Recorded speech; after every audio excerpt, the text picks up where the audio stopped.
you can look online and you can see artwork that people are doing, and it's very much fighting the system and being very positive, but you don't see that in the broader media. So if you just rely on the BBC or whatever, you're just thinking, oh, it's so depressing, young people don't care, but that's not the reality.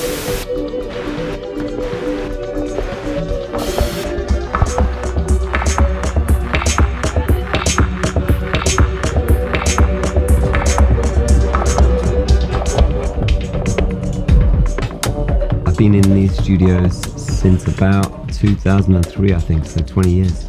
Unbelievably.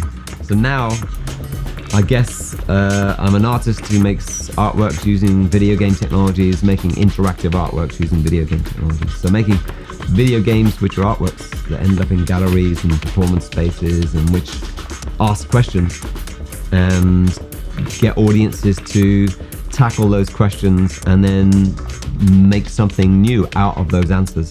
Wandering through life, dreaming, daydreaming, having conversations, meeting new people with my eyes and my ears open. When I was about 7 or 8, I had a friend who had the Atari 2600, and we suddenly had a new thing in our lives.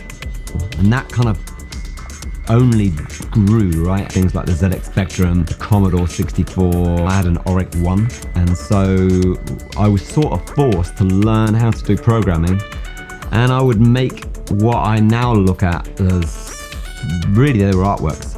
But that sort of started this process of really playing with computers and making them do visual things.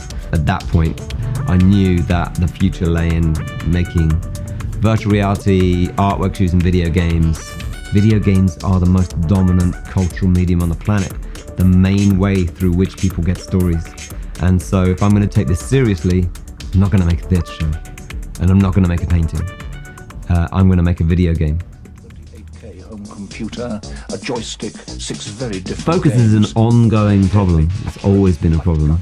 When I was younger, ADHD as a diagnosis was in its infancy, and what people saw when they imagined a person with ADHD was a naughty boy who was chaotic and difficult and was going to end up in prison. There's been an awakening, if you like, in society where people began realizing that these diagnoses like ADHD and autism were a bit more complex and represented something that wasn't necessarily a disorder, but more a different way of being. We lose ourselves all the time. I think it was about a week or so after I got the diagnosis, the medication arrived through the post. It's a medication which is a stimulant, essentially like an amphetamine type thing, like Ritalin.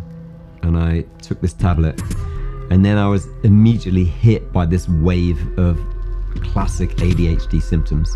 And then it was probably about 3 hours in, I was still in the cafe. Suddenly, the drug kicked in. I just felt really content and still. And it was like the world went 50% quieter. And suddenly the outside of Glazed stops being a busy street and becomes a beach in Hawaii with a cruise ship in the distance slowly coming across, and a flock of birds around an island over there, and donuts bobbing in the water.